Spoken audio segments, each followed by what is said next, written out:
I cannot do it alone. I need your help.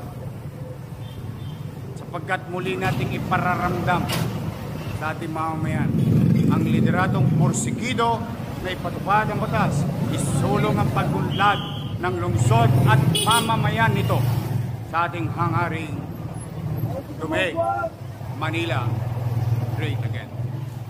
Magandang araw. Pagpalain nawa kayo ng poong may kapal. Maraming salamat po. Manila, God first. Thank you.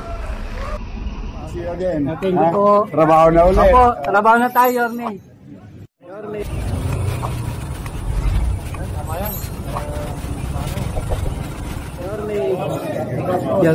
Oh, good to see you again. Thank you po. Trabaho na ulit. Opo, trabaho na tayo, Yorme.